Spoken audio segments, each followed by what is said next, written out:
اے نبی تم نے دیکھا اس شخص کو، اس کے حال پر غور کیا جس نے اپنی خواہش نفس کو اپنا الہ بنا لیا ہے؟ اللہ اکبر، الہ، لا الہ الا اللہ، کلمہ توحید کا مرکزی لفظ یہاں آ رہا ہے، من اتخذ الہہ ہواہ، جس نے اپنی خواہش نفس کو اپنا معبود بنا لیا، الہ بنا لیا۔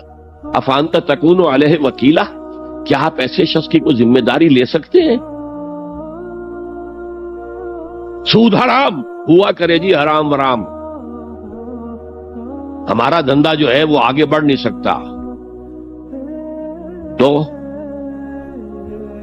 اللہ کے حکم کو پیچھے ڈالا، نفس کے تقاضے کو آگے رکھا۔ کون معبود ہے آپ کا؟ نام عبداللہ رکھیے، نام عبد الرحمن رکھیے، ہے عبد النفس، نفس کے بندے، نفس کے غلام۔ یہ میں نے یوں سمجھیے کہ جیسے میں نے ہجرت اور جہاد کی ڈیفینیشنز کی تھی۔ ہجرت کا بیس کیا ہے؟ پوچھا گیا ایو الہجرت افضل یا رسول اللہ، اے اللہ کے رسول بتائیے سب سے اعلیٰ ہجرت کون سی ہے، افضل؟ فرمایا ان تہجر ما کرہ ربک، ہر اس چیز کو چھوڑ دو جو تمہارے رب کو پسند نہیں۔ آج رات ہی سے آپ ہجرت شروع کر سکتے ہیں۔ جائزہ لیجئے کیا کیا چیزیں میری زندگی میں خلاف شریعت ہے، جو اللہ کو ناپسند ہے، فیصلہ کیجئے کہ آج کے بعد نہیں ہوگی، ہجرت شروع ہو گئی۔ افضل الہجرہ، سب سے افضل ہجرت شروع ہو گئی۔ لیکن ٹاپ پر لے جائیے تو یہ ہجرت جب اللہ کے دین کو قائم کرنے کی جدوجہد اس مرحلے پر آ جائے کہ اب باطل کے ساتھ ٹکراؤ ہے اور اب چاہیے کہ ساری قوت ایک مرکز پر جمع ہو جائے، ہجرت فرض کر دی گئی۔ وہ ہجرت گھر بار چھوڑ کر، اہل و عیال کو چھوڑ کر، اور مکے کے بھیڑیوں کے رحم و کرم پر چھوڑ کر اپنے گھر والوں کو، جو لوگ ہجرت کر کے آئے، حکم تھا۔ ہجرت مدینہ فرض تھی، ہجرت حبشہ فرض نہیں تھی، صرف اجازت تھی کہ جن سے سختیاں نہیں جھیلی جا رہی مزید وہ چلے جائیں۔ تو ہجرت کا یہ ابتدائی نقطہ، انتہا یہ جہاد، المجاہد من جاہد نفسہ، جہاد تو یہاں سے شروع ہو گیا، اپنے نفس کے خلاف جہاد کرنا۔ صبح نفس نے کہا ابھی سو جاؤ، آپ نے نفس کی بات کو رد کیا، اپنا کمبل اٹھا کے پھینکا، اٹھے، وضو کیا، نماز کے لیے آپ مسجد چل دیے، آپ نے جہاد کیا نفس کے خلاف۔ یہ افضل الجہاد ہے۔ اور سب سے چوٹی اوپر یہ ہے کہ جب وہ حق و باطل کی جنگ ہو تو جان ہتھیلی پر رکھ کر میدان میں حاضر ہوتا۔ اسی طرح یہ جو شرک فی الاطاعت ہے، میں نے آپ کو اس کی ابتدا بھی بتا دی انفرادی سطح پر۔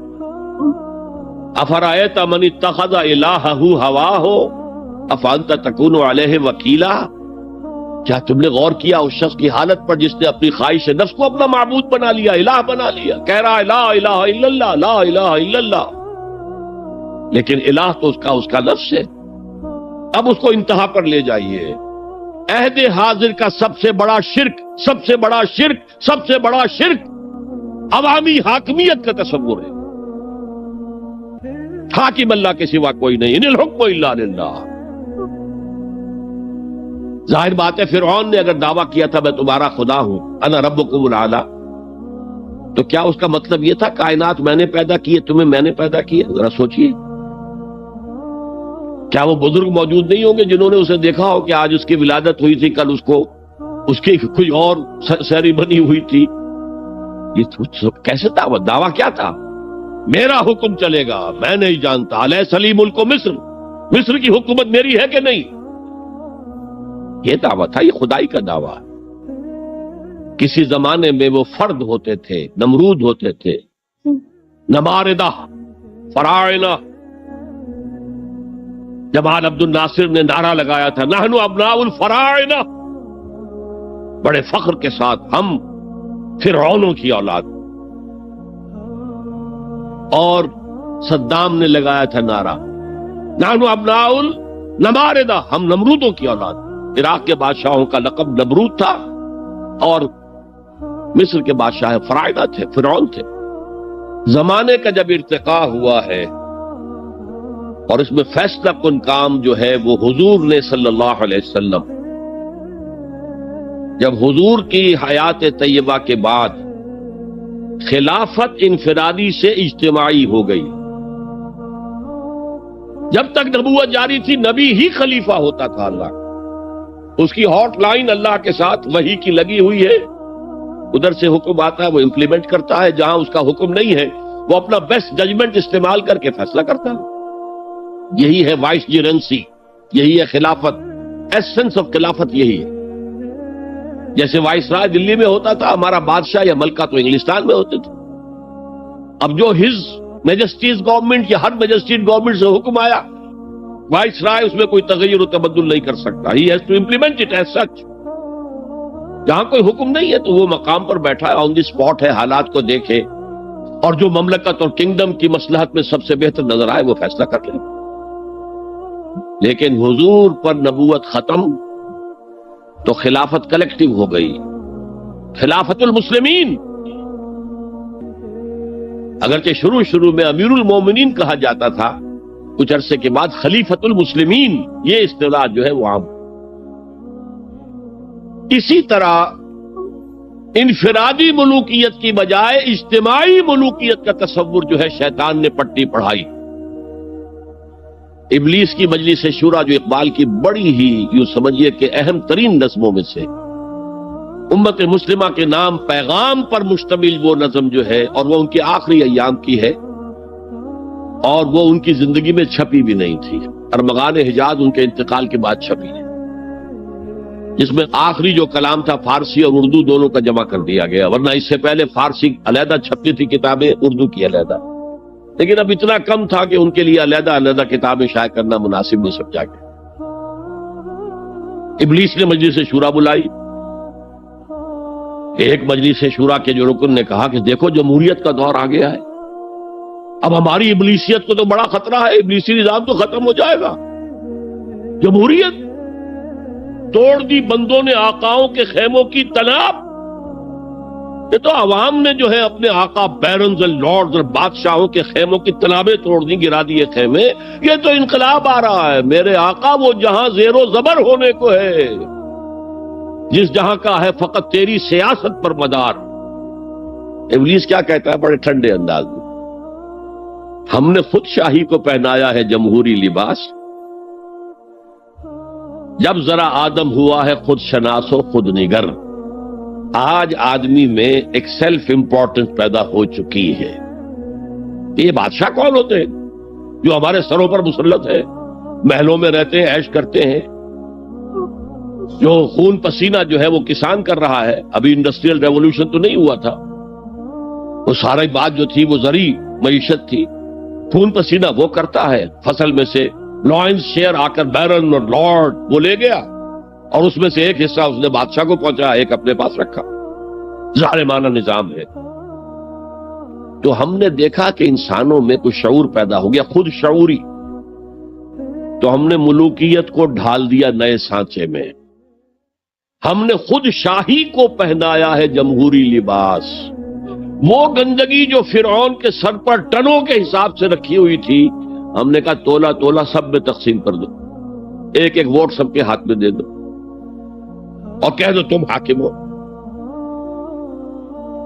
ہم نے خود شاہی کو پہنایا ہے جمہوری لباس، جب ذرا آدم ہوا ہے خود شناس و خود نگر۔ تو نے کیا دیکھا نہیں مغرب کا جمہوری نظام، چہرہ روشن اندروں چنگیز سے تاریک تر۔ It is the dictatorship of the capitalist, جسے جمہوریت کا نام دیا جا رہا ہے، کھیل ہے، تماشا ہے۔ تو آج کی دنیا کا سب سے بڑا شرک اسے کوئی جانتا ہی نہیں، وہ شرک فی العقیدہ ان کو معلوم ہے، اور اس کے اوپر فتوے بھی وہ لگا دیں گے۔ کوئی قبر کے سامنے کھڑے ہو کر کوئی دعا کر رہا ہے، کسی کو رکوع کر لیا، کسی نے سجدہ کر لیا، تو خیر ٹھیک ہے، وہ تو ایک شرک جلی ہو رہا ہے، وہ تو معلوم ہے، اس کی نفی ہو رہی ہے۔ لیکن یہ وہ تھے شرک جو پہلے تھے، آج کا شرک بالکل اور ہے۔ آج کا شرک دو میں گنوا دیتا ہوں آپ کو، ایک ہے عوامی حاکمیت کا تصور، ایک ہے مادہ پرستی کا تصور۔ مادے پر سارا توکل اور اعتماد ہے، اللہ پر کہاں توکل رہا، کہاں اعتماد رہا۔ میٹیریلزم یہ ایک مذہب ہے، یہ ایک فلسفہ ہے۔ بہرحال اطاعت کے ضمن میں شرک فی الاطاعت کیا ہے؟ انفرادی سطح پر نفس پرستی، نفس کو اپنا معبود بنا لینا. اجتماعی سطح پر عوام کی حاکمیت، بدترین شرک. اب آئیے محبت، شرک فی المحبت کیا ہے؟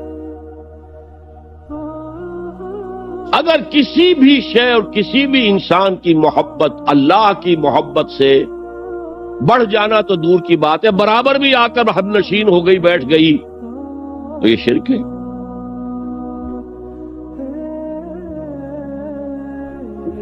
والذین آمنوا اشد حبا للہ، جب تک اشد محبت آپ میں اللہ کی نہیں ہوگی. اگر کوئی اور شے محبوب ہے تو من الناس من یتخذ من دون اللہ اندادا یحبونہم کحب اللہ، لوگوں میں سے ایسے بھی ہیں جنہوں نے اللہ کو چھوڑ کر کسی اور چیزوں کو مد مقابل بنا لیا ہے، ان سے وہ محبت کرتے ہیں جو اللہ سے کرنی چاہیے تھی. توحید کا تقاضا ہے لا محبوب الا اللہ، لا مطلوب الا اللہ، لا مقصود الا اللہ. مقصود و مطلوب اور محبوب حقیقی اللہ کے سوا کوئی.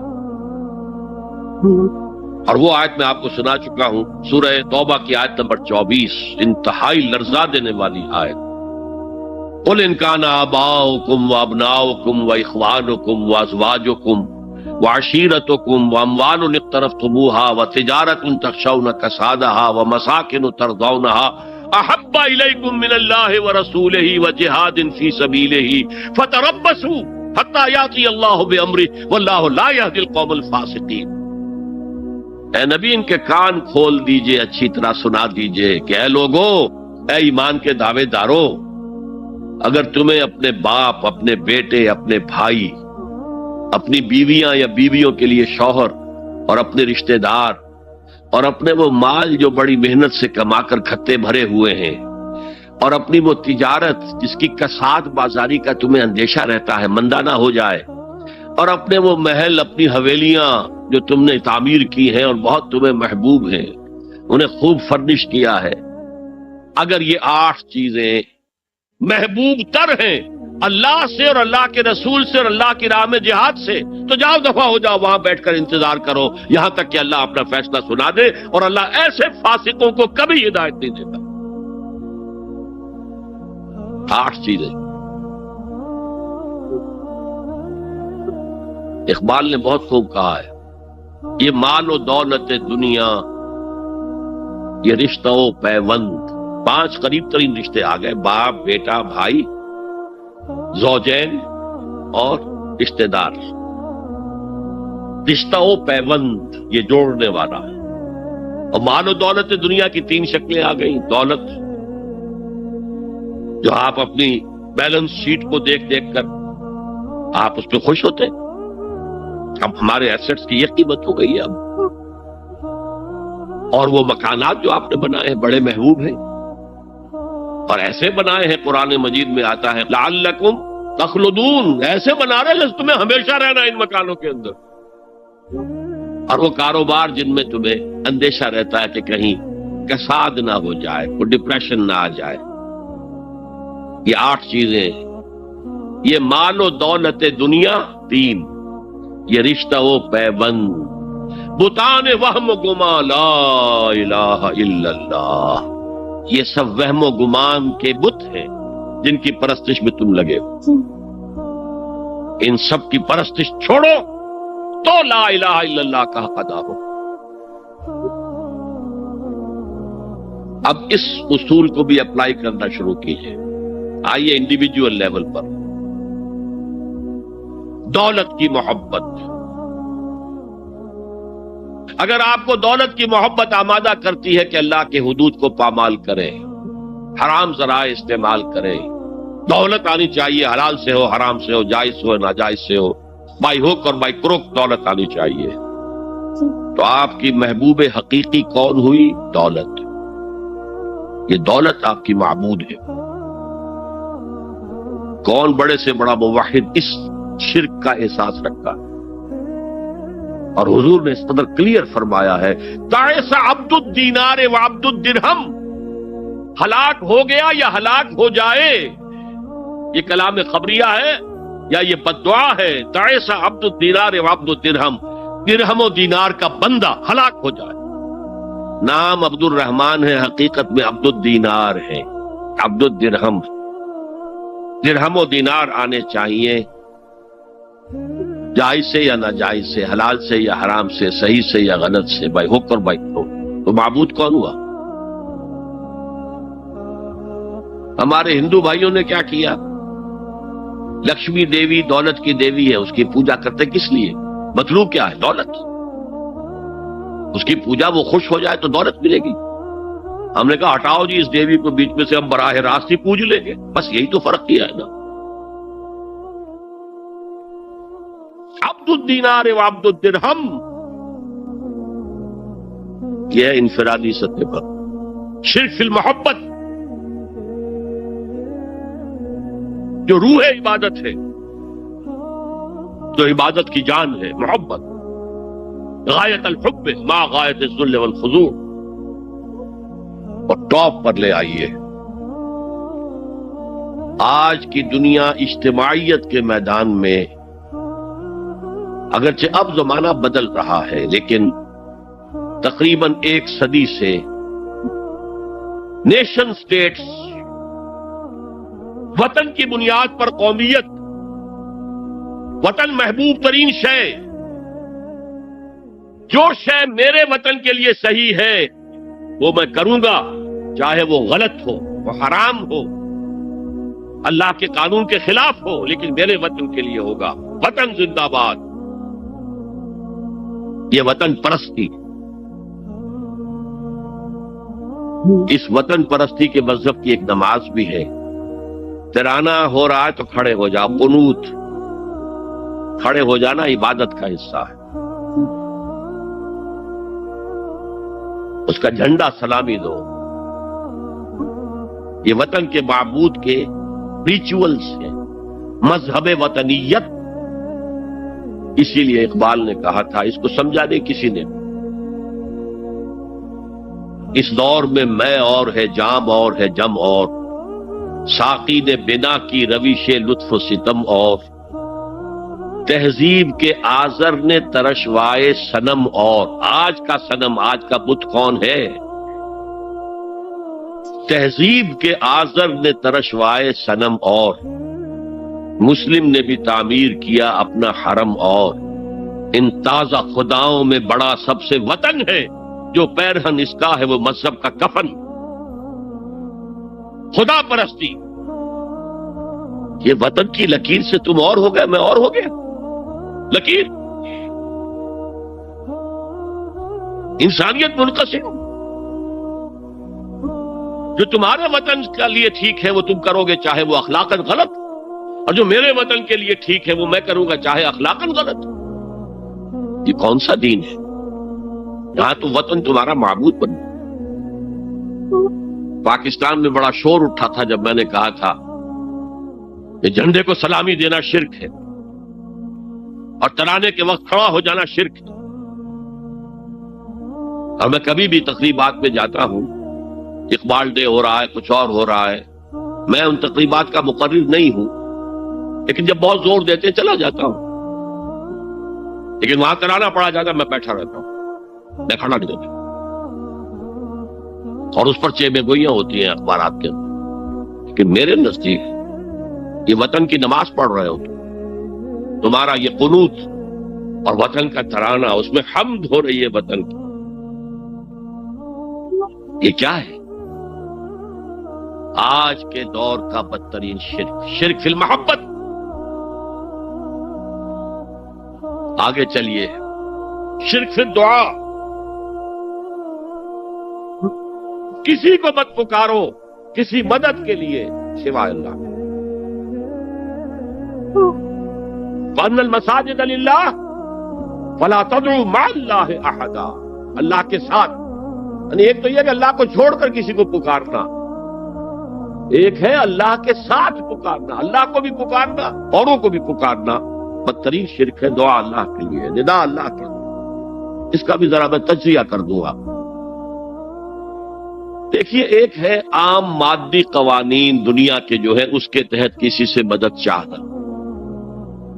بھائی ذرا مجھے پانی پلا دینا، یہ بھی آپ نے مدد چاہی ہے نا.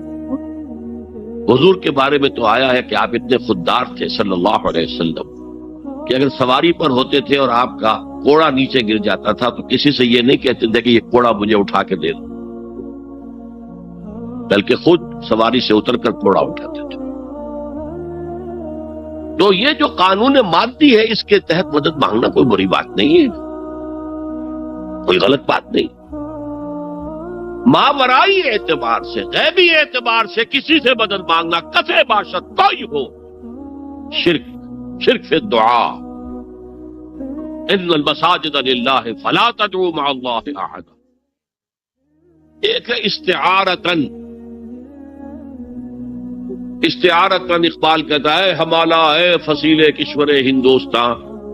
تو یہ خطاب بالکل ایک استعارہ سا ہے. اسی معنی میں مولانا حالی نے اپنی مسدس کے اختتام پر جو مناجات لکھی ہے، خاصہ خاصان رسول وقت دعا ہے، امت میں تیری آ کے عجب وقت پڑا ہے. وہ دی جو بڑی شان سے نکلا تھا وطن سے، پردیس میں وہ آج غریب الغربا ہے. تو اس معنی میں اس لفظ استعمال ہو جائے تو اس پر بہت زیادہ الرجک بھی نہیں ہونا چاہیے. لیکن غیبی طور پر کسی کے بارے میں یہ عقیدہ رکھ کر کہ وہ میری مشکل کشائی کر سکتا ہے، حاجت روائی کر سکتا ہے، میری مدد کر سکتا ہے، یہ شرک ہے. اور اس کے شرک ہونے میں کوئی شک نہیں. ان المساجد للہ فلا تدعوا مع اللہ احد. آپ دیکھیے ہمارے یہ فرشتے یہاں بیٹھے ہیں نا، ہم کہہ سکتے ہیں ذرا بھائی میرا یہ کام کر دینا؟ نہیں کہہ سکتے. جبرائیل کو پکار سکتے ہیں، اے جبرائیل ذرا میرا یہ کام کر دینا؟ نہیں. وہ عالم غیب کی شے ہے. کسی ولی اللہ کی روح کو پکار کر کہنا کہ میری یہ مشکل دور کر دے؟ نہیں. اللہ سے کہیں، اللہ کو پکارے، اللہ جس کے ذریعے سے چاہے آپ کی ضرورت پوری کر دے. اس ضمن میں میں کہوں گا کہ شاہ ولی اللہ دہلوی نے ایک بات کہی ہے، اگرچہ مجھے اس کی کوئی دلیل اپنے طور پر انڈیپینڈنٹلی کتاب و سنت میں نہیں ملی ہے، لیکن شاہ صاحب کا ایک مقام مرتبہ ہے جو میری نگاہ میں بہت بلند ہے. میرے نزدیک دو عظیم شخصیتیں عالم اسلام کی، امام ابن تیمیہ اور امام غزالی کو جمع کریں تو شاہ ولی اللہ بنتے ہیں. اتنی عظیم شخصیت ہے. انہوں نے یہ لکھا ہے کہ جو اللہ کے برگزیدہ بندے ہوتے ہیں، اولیاء اللہ، اللہ تعالیٰ ان کی ارواح کو ان کے فوت ہونے کے بعد ملائکہ کے طبقہ اسفل میں شامل کر دیتے ہیں، اور وہ بھی جس طرح وہ ملائکہ اللہ کے احکام کی زمین میں تنفیذ کر رہے ہیں وہ بھی اسی کام میں لگ جاتے ہیں. میں نے عرض کیا کہ میرے پاس انڈیپینڈنٹلی کوئی دلیل نہیں ہے اس کے حق میں، لیکن شاہ صاحب کا فرمانا خود میرے لیے ایک درجے میں دلیل ہے. لیکن یہاں ایک تو یہ نوٹ کرنے کا، ملائکہ کا طبقہ اسفل، ملائکہ کا سب سے نچلا طبقہ، اور اللہ کے حکم کی تنفیذ کرتے تو فرشتے کر رہے ہیں، وہ بھی ہوں. ہمیں سے کیا غرض ہے؟ ہم نہ فرشتے کو پکار سکتے ہیں اور نہ کسی ولی اللہ کو پکار سکتے. پکارو اللہ کو. قال ربکم ادعونی استجب لکم ان الذین یستکبرون عن عبادتی سیدخلون جہنم داخرین. تمہارا رب کہتا ہے مجھے پکارو، مجھ سے مانگو، میں تمہیں دوں گا، تمہاری دعا سنوں گا، قبول کروں گا. اور جو بربنائے تکبر مجھ سے نہیں مانگتے وہ جہنم میں داخل ہوں گے، ذلیل و خوار ہوں گے. حضور نے ایک بات مجھے متن یاد نہیں ہے بہت پیاری فرمائی. دیکھو انسانوں سے تم مانگتے ہو کچھ تو ایک دفعہ تو اس کے ماتھے پر، تیوری پر بل پڑ ہی جاتا ہے، یہ کیوں میرے سامنے ہاتھ سوال کیا، کیوں مجھے اس سے مانگ رہا ہے، چلیے بعد میں کچھ وہ دے ہی دے، کہ ناگوار گزرتا ہے. ارے اس سے مانگو جو کہتا ہے کہ مجھ سے مانگو اور میں دوں گا. وہ نہ مانگنے پہ ناراض ہے، اس سے نہیں مانگتے. رات کے آخری ساعتوں میں، یا جسے آپ کہتے ہیں the small hours of the morning، حدیث میں آتا اللہ نزول اجلال فرماتے، جس کو ہم نہیں جانتے کیسے نزول ہوتا ہے، ذات باری تعالیٰ اور اس کے متعلقات کے بارے میں جو بات آ گئی قرآن میں حدیث میں وہ ہم مانتے ہیں، کیسا یہ ہم نہیں جانتے، اس کا ہاتھ ہے کیسا ہے ہم نہیں جانتے، اس کا چہرہ ہے کیسا ہے ہم نہیں جانتے، اس کی ساق ہے، اس کی پنڈلی ہے کیسی ہم نہیں جانتے، وہ سنتا ہے کیسے سنتا ہے ہم نہیں جانتے، کیا اس کے کان ہیں، کیا اسے بھی ساؤنڈ ویوز کی ضرورت ہے سننے کے لیے، وہ دیکھتا ہے کیسے دیکھتا ہے ہم نہیں جانتے،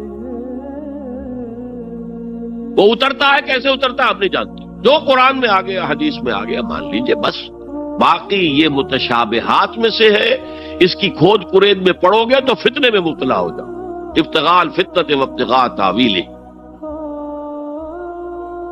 لہذا حدیث میں آتا ہے کہ رات کے آخری ساعتوں میں اللہ سمائے دنیا تک نزول فرماتے ہیں، اور پھر ندا لگتی ہے حل من سائل فاعطیہ، ہے کوئی سوال کرنے والا مانگنے والا کہ میں اسے دوں، حل من مستغفر فاغفر لہ، ہے کوئی گناہوں کی معافی چاہنے والا کہ میں اسے معاف کر دوں، ہم انٹا غفیل سو رہے، ہم تو مائل بکرم ہیں، کوئی سائل ہی نہیں، راہ دکھلائیں کسے، رہنم منزل ہی نہیں، راہ کسے دکھا، اللہ کے راستے پر چلنے کا فیصلہ کرو، اللہ کی راہ میں جہاد کا فیصلہ کرو، پھر اللہ راستہ کھولے گا، والذین جاہدوا فینا لنہدینہم سبلنا، وہ لوگ کہ جو ہمارے راستے میں جہاد کریں، محنت کریں، مشقتیں کریں، ہم لازماً ان پر اپنے راستے کھولتے چلے جائیں۔ اور دعا شرک فی الدعا، مانگو صرف اللہ سے، وہ چاہے کسی فرشتے کے ذریعے، چاہے کسی فوت شدہ ولی اللہ کی روح کے ذریعے سے، چاہے کسی کو بھی نہیں، براہ راست اپنے حکم سے، اس کی تو قدرت ہے جو چاہے کرے، کن فیکون، وہ جیسے بھی ہو وہ آپ کی ضرورت پوری کرے گا، وہی ہے جو کہ مشکلات کو حل کرنے والا ہے، وہی ہے کہ رزق دینے والا ہے، وہی ہے جو مرض سے شفا دینے والا ہے، پکارو اسی کو، مانگو اسی سے۔ اب آئیے کچھ مراسم عبودیت ہوتے ہیں، مراسم رسم کہتے ہیں کسی چیز کی ظاہری شکل کو، رہ گئی رسم ازاں روح بلالی نہ رہی، فلسفہ رہ گیا تلقین غزالی نہ رہی، یہ قرآن کا بھی ہم اسے رسم الخط کہتے ہیں، رسم الخط، اور یہ حضرت عثمان کے زمانے میں فائدل ہوا ہے کہ یہ اس طریقے سے لکھا جائے۔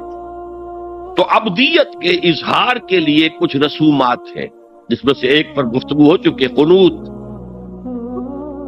والقانتین والقانتات،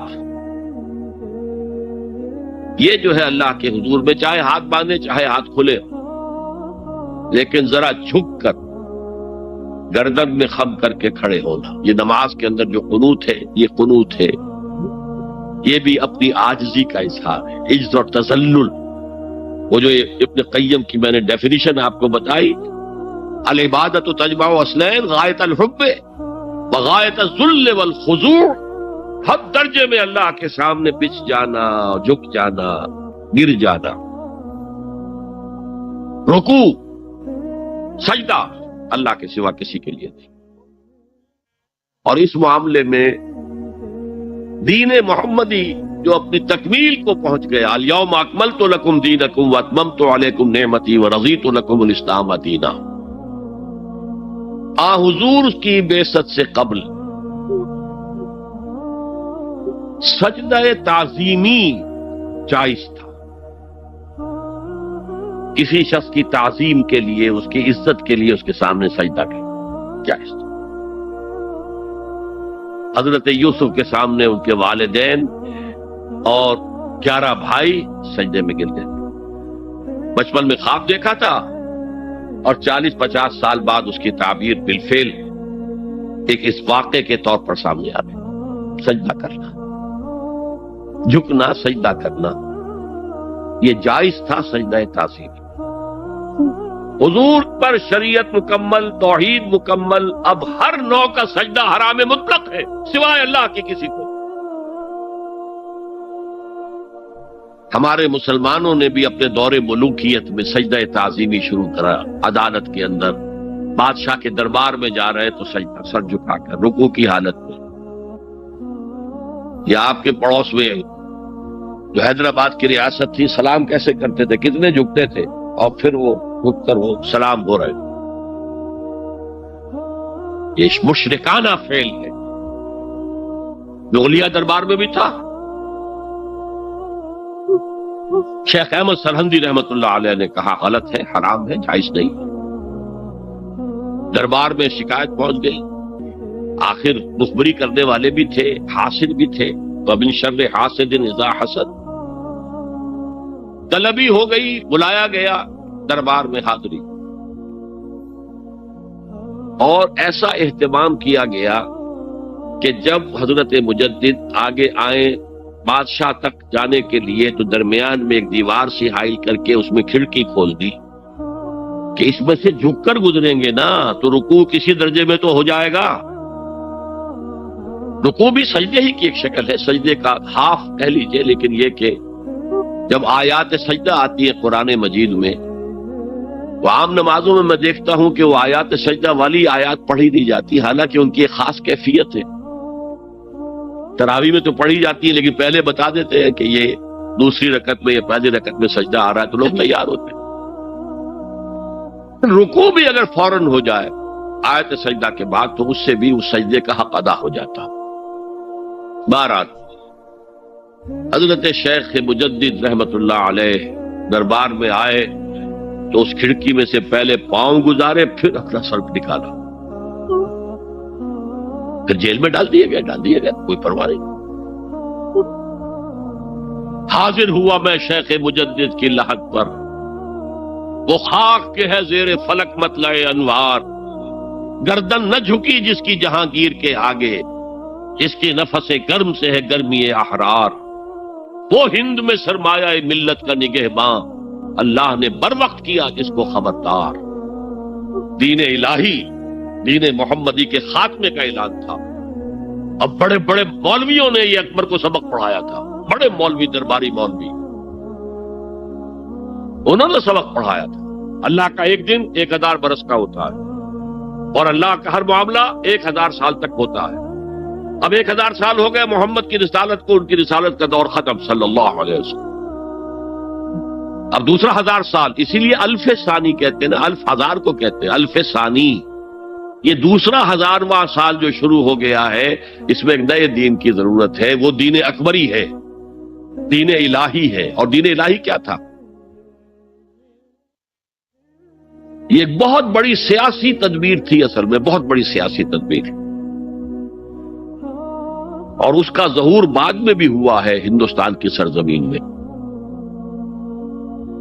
وہ یہ کہ ہندوستان کی ترقی میں جو چیز سب سے بڑی رکاوٹ ہے وہ مذہبی اختلافات ہیں۔ لہذا ایسا کرو، سارے مذاہب جو ہیں اسے ہاون دستے میں ڈالو، کوٹ کوٹ کے چورا چورا کر کے بناؤ صفوف، اور یہ مذہب سب کا ہو جائے تو مذہبی اختلافات ختم ہو جائے۔ دوسری بات ان کی سمجھ میں یہ آ گئی کہ اصل میں اختلاف رسالت اور شریعت کی بنیاد پر ہوتے ہیں، لہذا دین الہی بس خدا کو مانو، بس رسالت وغیرہ کو چھوڑو۔ خدا تو سب کا رب ہے، اسے آپ پرماتما کہہ لے، مہادیو کہہ لے، جو چاہے کہہ لے، اللہ کہہ لے، رام کہہ لے، قل ادعوا اللہ الرحمن ایما تدعوا فلہ الاسماء الحسنی۔ قرآن کہتا ہے تم اللہ کہہ کر پکار لو یا رحمان کہہ کر پکار لو، جس کو بھی تم پکار رہے ہو یہ جان لو کہ تمام اچھے نام اسی کے۔ یہ فلسفہ تھا بہت گہرا، وہ جاہل تھا، ان پڑھ تھا، لیکن بہت بڑا سیاستدان تھا اکبر، اس میں کوئی شک نہیں۔ لیکن یہ کہ اگر ایک حکومت، اور جو سب سے بڑا مغل اعظم جس کو کہتے ہیں، اس کے زمانے میں مسلمانان ہند جو ہیں سیاسی اعتبار سے اپنے عروج پر تھے، لیکن دینی اعتبار سے پاتال کا معاملہ آ گیا تھا. دین محمدی ختم. 1000 سال کا ایک دن ہے اور وہ ختم ہو چکا. اللہ نے اٹھایا مجدد الفسانی رحمت اللہ علیہ اور ان کی درویشانہ مساعی کے ذریعے سے. اب دیکھیے اس زمانے میں تصوف کے ذریعے سے سب سے بڑا شرک آ رہا تھا. وحدت الوجود کی ایسی تعبیرات ہو رہی تھی جو ہماؤست بن گئی تھی. ہماؤست اور وحدت الوجود کے درمیان تو زمین آسمان کا فرق ہے. ہماؤست میں کائنات حقیقی ہے، خدا اس میں حل ہو چکا ہے، اس کے اندر ظاہر ہو گیا. اور وحدت الوجود میں وجود حقیقی صرف اللہ کا، اس کائنات کا وجود کوئی ہے ہی نہیں حقیقت میں. لیکن یہ ختم ہو رہا تھا. اس پہلو سے مجدد الفسانی کے مجدد اعظم کو اللہ نے کھڑا کیا. شیخ احمد حضرت عمر کی اولاد سے تھے، فاروقی تھے. شاہ ولی اللہ بھی فاروقی تھے.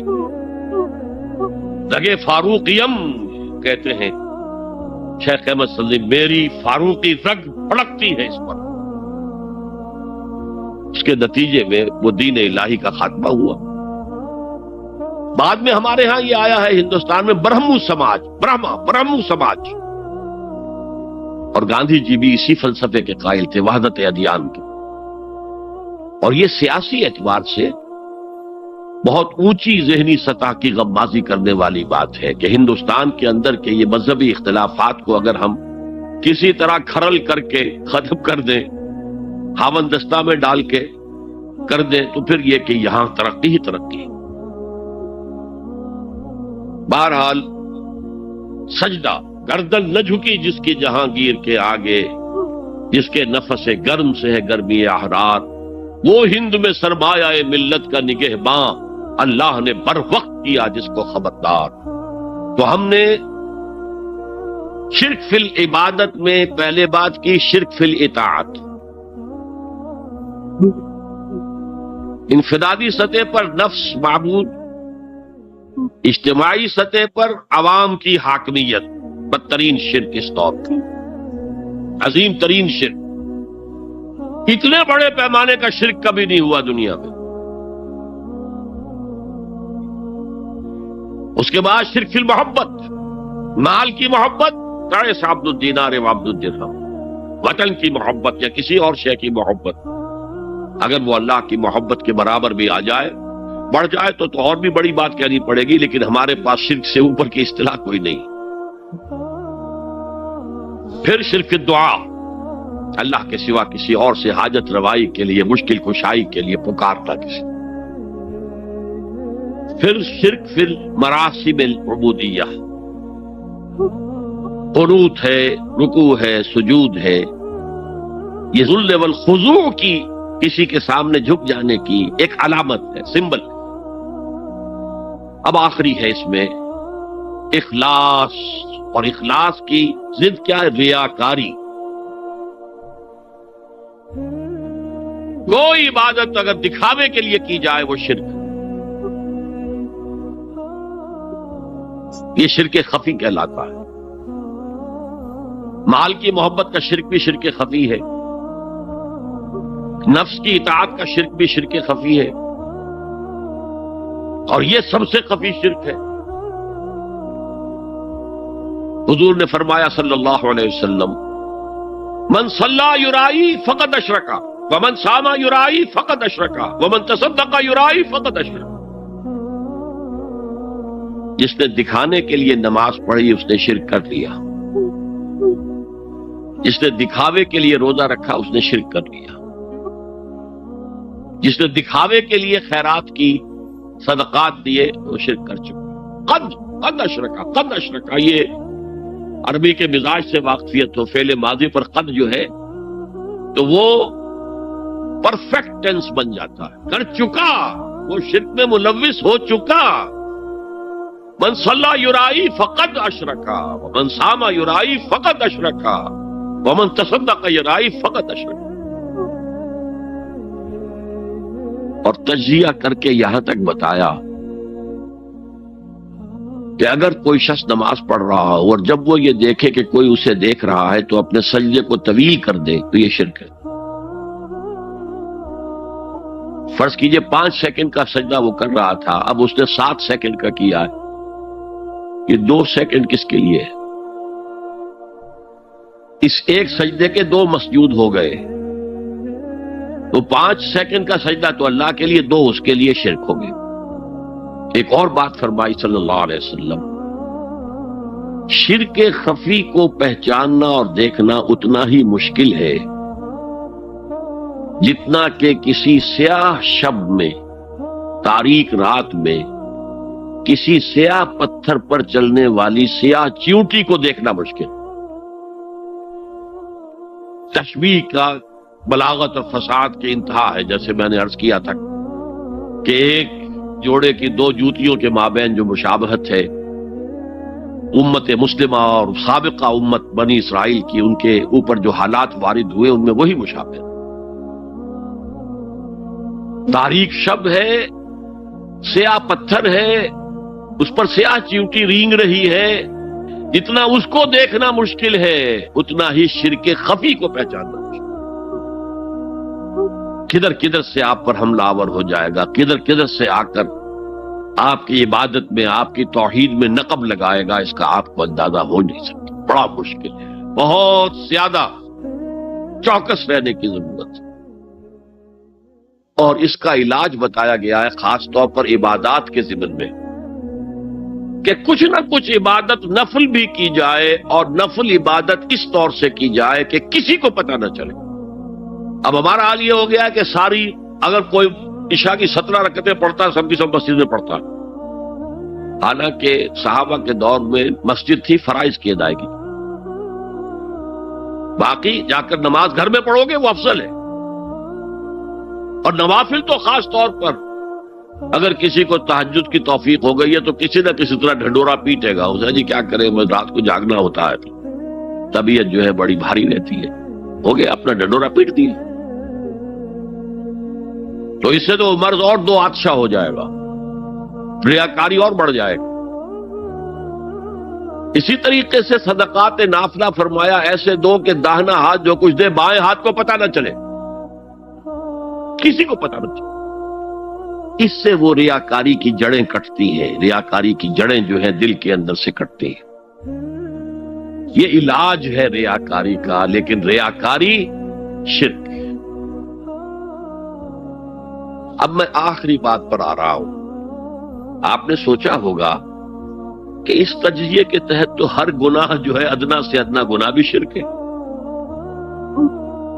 فجر کی نماز کے وقت اگر اٹھ کے نہیں گئے اور چادر یا کمبل کو سیدھا کر کے لیٹ گئے تو یہ شرک ہے۔ پھر کون سے گناہ ہیں جو اللہ معاف کرے گا؟ یہ جو میں نے آیت آپ کو 2 دفعہ جو آئی ہے سورہ نساء میں سنائی، ان اللہ لا یغفر ان یشرک بہ ویغفر ما دون ذلک لمن یشاء، اللہ تعالیٰ اس کو تو ہرگز نہیں بخشے گا کہ اس کے ساتھ شرک کیا جائے، البتہ اس سے کم تر جس کو چاہے گا بخش دے۔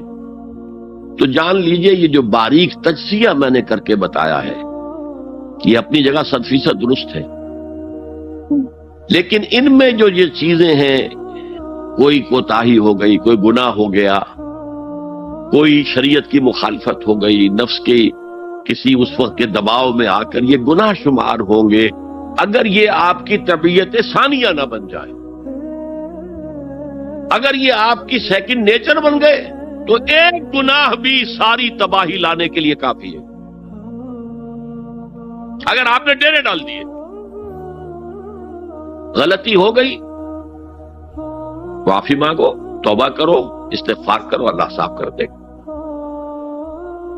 نہیں کرو گے تو پھر ایک گناہ پر بھی دوام اگر ہو گیا اور اس گناہ نے ایک نے بھی تمہارا احاطہ کر لیا تو وہ جہنم میں خلود کی وعید قرآن میں آئی ہے۔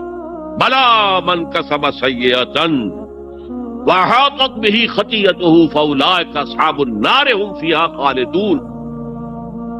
جو نہیں جس نے کوئی ایک بھی بڑا گناہ، چھوٹا نہیں، یہ چھوٹے چھوٹے گناہ جو ہوتے رہتے ہیں، گناہ کبیرہ، لمم جن کو کہا گیا ہے، اس کی اللہ تعالیٰ کے ہاں پکڑ نہیں ہے، بلکہ وضو کرتے ہیں تو ہاتھوں کے اس طرح کے گناہ وہ دھل جاتے ہیں، آنکھوں کے گناہ دھل جاتے ہیں۔ گناہ کبیرہ اگر ایک بھی کریا اور مستقل کیا اور اس پر ڈیرے ڈال دیے اور وہ آپ کا احاطہ کر لے، آج کے دور میں سود کا نظام، سودی کاروبار، وہ تو آپ کا احاطہ کر گیا، آپ کے پورے وجود کا احاطہ کر گیا۔ بلا من کسب، اور کسبہ کہتے ہیں جان بوجھ کر کرنا۔ ایک ہے خطا سے ہو گیا، غلطی سے ہو گیا، وقتی طور پر کوئی تحریک ایسی ہو گئی، غلط ماحول میں بیٹھے ہوئے تھے، اس کے زیر اثر کوئی آپ سے بھی غلط حرکت سرزد ہو گئی، کبھی نفس کا جوش کچھ ایسا ہوا کہ آپ مغلوب ہو گئے، ٹھیک ہے، اسینشلی وہ شرک ہے، لیکن یہ شرک گناہ کے درجے میں شمار ہوگا اگر آپ توبہ کر لیتے ہیں، رجوع کرتے ہیں، استغفار کرتے ہیں، اللہ بخشنے والا۔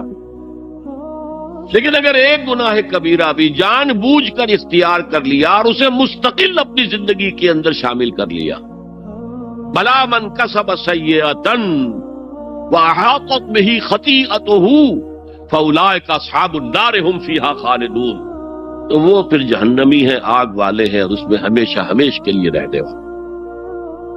شرک فی ذات کے ضمن میں میں نے عرض کیا تھا کہ سورہ اخلاص جامع ترین اس کی نفی پر ہے، اور شرک فی صفات کی کامل نفی پر آیت الکرسی ہے۔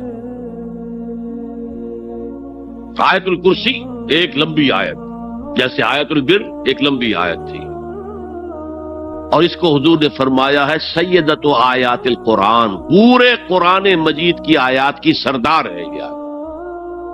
اور یہ شرک فی صفات کے ضمن میں یہ شمشیر قاطع ہے، شمشیر برہان ہے۔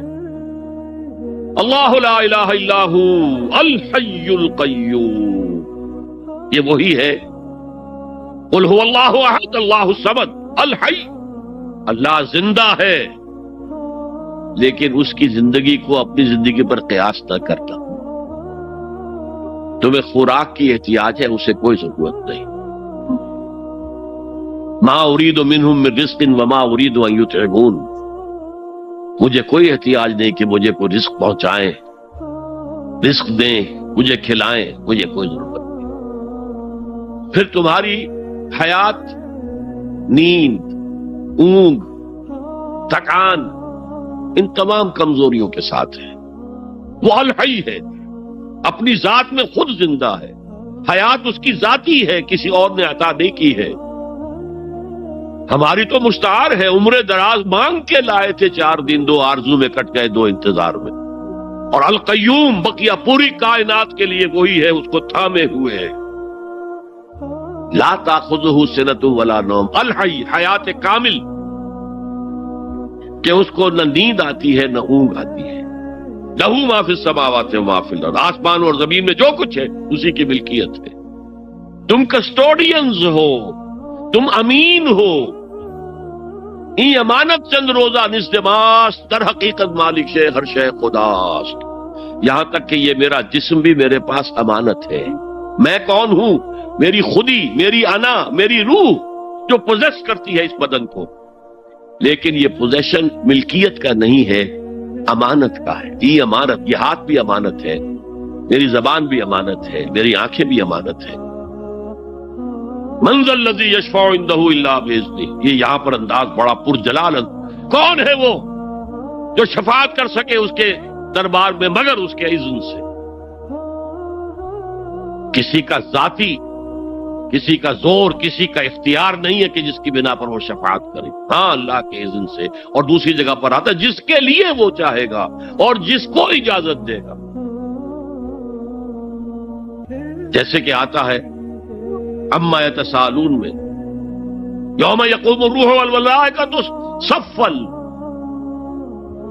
اور ان میں سے کوئی بھی بات نہیں کر سکے گا، کلام نہیں کر سکے گا، لا یتکلمون الا من اذن له الرحمن، سوائے اس کے جسے رحمان اجازت دے، وقال صوابا، اور صحیح بات کرے گا، کوئی غلط بات نہیں کرے گا۔ یعلم ما بین ایدیہم وما خلفہم ولا یحیطون بشیء من علمہ الا بما شاء، وہ تو جانتا ہے جو کچھ بھی ان کے سامنے ہے اور ان کے پیچھے ہے، اور یہ کوئی احاطہ نہیں کر سکتا مخلوقات میں سے اس کے علم میں سے کسی کا بھی سوائے اس کے جو وہ خود چاہے۔ یہاں بڑے ہی لطیف انداز میں شفاعت باطلہ کے تصور کی نفی ہو گئی۔ دیکھیے آپ کہیں جا کر کسی مجسٹریٹ سے سفارش کرتے ہیں تو کیا کہتے ہیں؟ اجی یہ فائل کے اوپر جو کچھ ہے آپ اس پر نہ جائیے، یہ گواہیاں وغیرہ جھوٹی ہو گئی ہیں، میں آپ کو بتاتا ہوں اصل بات کیا ہے۔ اللہ کے سامنے کوئی یہ کہہ سکے گا اے اللہ تیرے علم میں نہیں ہے، میرے علم میں ہے؟ یعلم ما بین ایدیہم وما خلفہم، وہ تو جانتا ہے جو کچھ ان کے سامنے اور جو کچھ ان کے پیچھے ہے۔ ولا یحیطون بشیء من علمہ الا بما شاء، اور ان میں سے کوئی بھی، جیسے کہ میں ابھی بتا چکا ہوں، بریلوی مکتب فکر بھی کہہ رہا ہے کہ اللہ کا دیا ہوا علم ہے، محمد رسول اللہ کا جتنا ہے، لا محدود نہیں ہے، محدود ہے، قدیم نہیں ہے، حادث ہے۔ تو جتنا اللہ چاہتا ہے، جس کے لیے جتنا چاہتا ہے، لیکن اس کے علم میں سے احاطہ نہیں کر سکتا کوئی مگر جو وہ چاہے۔ وسع کرسیہ السماوات والارض، اس کا اقتدار چھایا ہوا ہے، مستولی ہے، آسمانوں پر بھی اور زمین پر بھی۔ ولا یؤودہ حفظہما، اور اسے عاجز نہیں کر سکتی ان دونوں کی حفاظت۔ قیوم وہی ہے، صمد وہی ہے، لیکن اسے کوئی تکان تاری نہیں ہوتی، عاجز نہیں ہوتی۔ یہ اصل میں نفی ہے جو تورات حافظے سے مرتب کی گئی تھی۔ 587 میں نبوکدنضر کا جو حملہ ہوا تھا اس میں اصل تورات گم ہو گئی، اس وقت سے آج تک وہ اصل تورات ان کے پاس نہیں۔ پیریڈ آف کیپٹیوٹی سے واپس آئے ہیں بیت المقدس میں، سائرس کے لطف و کرم کی وجہ سے، ذوالقرنین کے لطف و کرم کی وجہ سے، پھر یادداشتوں سے لوگوں نے وہ تورات مرتب کی ہے، تو اس میں انسانی فکر شامل ہو گیا ہے۔ لہذا وہاں یہ لکھا ہے اللہ نے 6 دنوں میں آسمان اور زمین پیدا کیے اور 7ویں دن آرام کیا، یعنی کوئی تکان لائق ہو گئی۔ قرآن نے کہا، اللہ تعالیٰ نے فرمایا سورہ قاف میں، وَلَقَدْ خَلَقْنَا السَّمَاوَاتِ وَالْأَرْضَ وَمَا بَيْنَهُمَا فِي 6 أَيَّامٍ وَمَا مَسَّنَا مِن لُغُوبٍ، یقیناً ہم نے آسمان اور زمین اور جو کچھ ان دونوں کے مابین ہے انہیں 6 ہی دنوں میں پیدا کیا۔ وہ بات ٹھیک ہے، لیکن ہمیں کوئی تکان لائق نہیں ہوئی کہ ہمیں کسی آرام کی ضرورت ہے۔ لا یؤودہ حفظہما وہو العلی العظیم، العلی وہی ہے سب سے بلند و بالا، لتکون کلمۃ اللہ ہی العلیٰ، تاکہ اللہ کا کلمہ سب سے سربلند ہو جائے، اور وہی عظیم ہے، عظمت والا۔ اللہ تعالیٰ مجھے اور آپ کو اس سے بچائے، اپنے سابقہ زندگی کے گناہوں پر توبہ کرنے کی اور اللہ سے استغفار طلب کرنے کی توفیق عطا فرمائے، اور اپنے دینی فرائض کی انجام دہی کے لیے کمر بستہ ہو جانے کا عزم مصمم کر لینے کی توفیق عطا فرمائے۔